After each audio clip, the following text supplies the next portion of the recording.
नमस्कार। आकाशवाणी जयपुर अजमेर से प्रस्तुत हैं प्रादेशिक समाचार।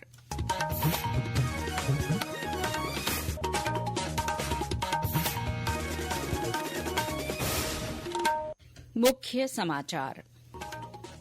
प्रधानमंत्री नरेंद्र मोदी ने 3 नए युद्धपोत नौसेना को समर्पित किए। केंद्रीय जल शक्ति मंत्री सीआर पाटिल ने जयपुर के सांगानेर में कर्मभूमि से मातृभूमि जल सुधार योजना का शुभारंभ किया। दिव्यांगों के कौशल विकास और सशक्तिकरण के लिए जयपुर में समेकित क्षेत्रीय केंद्र का शिलान्यास। केंद्रीय मंत्री डॉ वीरेंद्र कुमार ने दिव्यांगों के प्रति सामुदायिक जागरूकता बढ़ाने पर जोर दिया। और प्रदेश में मौसम का मिजाज बदला, कई स्थानों पर हल्की से तेज बारिश।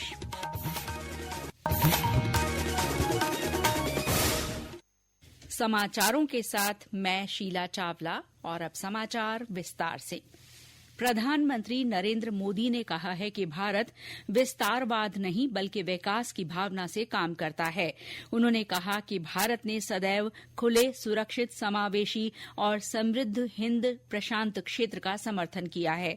श्री मोदी ने आज मुंबई में नौसेना गोदी में 3 प्रमुख नौसैनिक युद्धपोतों आईएनएस सूरत, आईएनएस नीलगिरी और आईएनएस वाघशीर का लोकार्पण किया।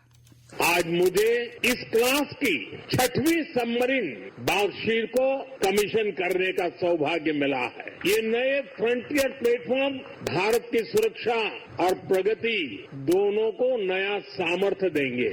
आज भारत पूरे विश्व और खासकर ग्लोबल साउथ में एक भरोसेमंद और जिम्मेदार साथी के रूप में पहचाना जा रहा है। भारत विस्तारवाद नहीं, भारत विकासवाद की भावना से काम करता है। प्रधानमंत्री ने कहा कि ये गर्व की बात है कि तीनों अग्रणी युद्धपोत भारत में बने हैं। उन्होंने कहा कि भारत हिंद महासागर क्षेत्र में सबसे पहले कार्रवाई करने वाले देश के रूप में उभरा है। इससे भारतीय नौसेना और तट रक्षक बल में वैश्विक भरोसा बढ़ा है। इस मौके पर रक्षा मंत्री राजनाथ सिंह ने कहा कि ये वर्ष रक्षा क्षेत्र के लिए सुधारों का वर्ष है और इस साल के अंत तक रक्षा क्षेत्र कई सुधारों को लागू करेगा। हमने रक्षा मंत्रालय में 2025 को ईयर ऑफ रिफॉर्म्स घोषित किया है। इसके अंतर्गत हमने रक्षा मंत्रालय तथा तीनों सेनाओं में जो भी जरूरी रिफॉर्म्स हैं उनके ऊपर कार्य करने का संकल्प लिया है। मुझे विश्वास है कि इस साल के अंत तक हम रक्षा क्षेत्र में कई रिफॉर्म्स को लागू कर चुके होंगे जो भारत के रक्षा क्षेत्र को नई ऊंचाइयों तक पहुंचाने में सहायक सिद्ध होंगे। इधर जयपुर के सप्त शक्ति कमांड में सेना दिवस मनाया गया। इस मौके पर army commander lieutenant general Manjinder Singh ने प्रेरणा स्थल पर शहीदों को पुष्पांजलि अर्पित की। जयपुर के अलावा बीकानेर, भटिंडा, सूरतगढ़, हिसार, श्रीगंगानगर, कोटा और अन्य मिलिट्री स्टेशनों पर भी कई कार्यक्रम आयोजित किए गए। इन कार्यक्रमों में नो योर आर्मी, मेला उपकरण प्रदर्शनी, run for fun, peace walk, युद्ध स्मारकों का दौरा, प्रश्नोत्तरी प्रतियोगिताएं, एनसीसी कैडेट्स की गतिविधियां शामिल हैं। केंद्र सरकार ने केंद्रीय औद्योगिक सुरक्षा बल सीआईएसएफ की 2 नई रिजर्व बटालियन बनाने को मंजूरी दी है। इससे बटालियनों की कुल संख्या 13 से बढ़कर 15 हो जाएगी। नई बटालियन में विभिन्न रैंकों के लगभग 1025 सुरक्षाकर्मी शामिल होंगे और इसका नेतृत्व वरिष्ठ कमांडेंट स्तर का अधिकारी करेगा। केंद्रीय जल शक्ति मंत्री सीआर पाटिल ने आज जयपुर के सांगानेर में कर्मभूमि से मातृभूमि जल सुधार योजना की शुरूआत की। इस योजना के तहत जन सहभागिता से बारिश के पानी को इकट्ठा करने का काम किया जाएगा। इस अवसर पर मुख्यमंत्री भजनलाल शर्मा उनके साथ मौजूद रहे।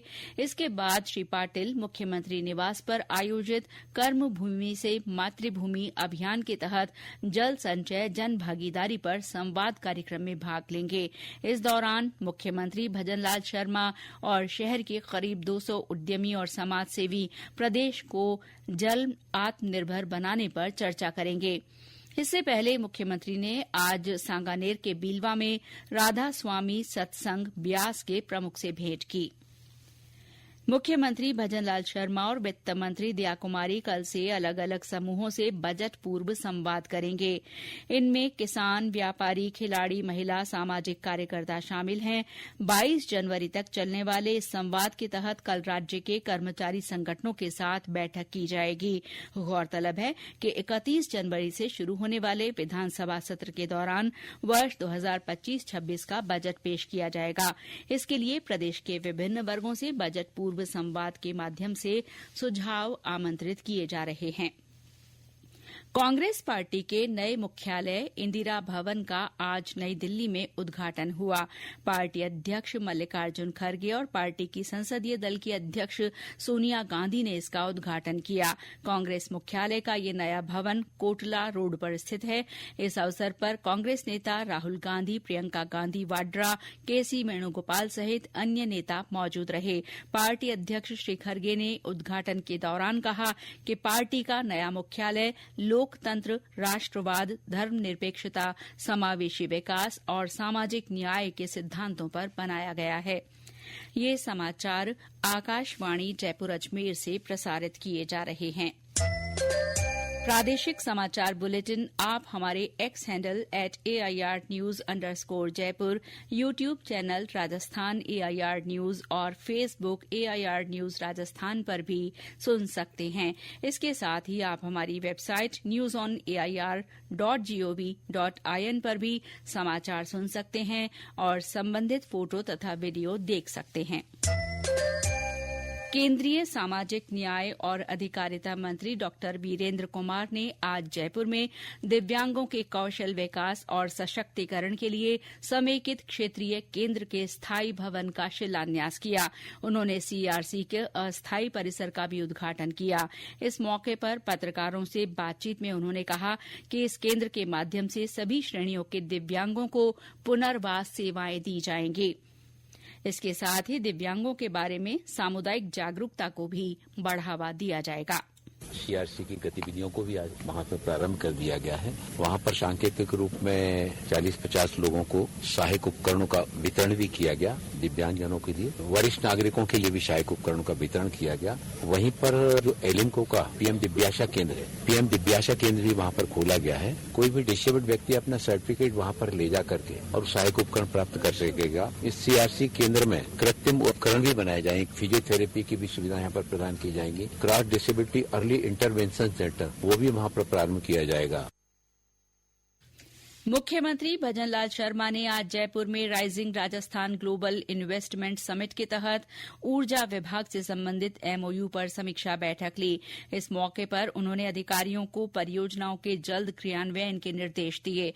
उन्होंने अधिकारियों को निवेशकों से लगातार संवाद बनाए रखने और सभी लक्ष्यों को समय पर पूरा करने को कहा। इस बैठक में मुख्य सचिव सुधांश पंत सहित अन्य अधिकारी मौजूद रहे। राज्य सरकार ने प्रदेश की विभिन्न पुलिस रेंज का गठन कर उनका क्षेत्राधिकार अधिसूचित किया है।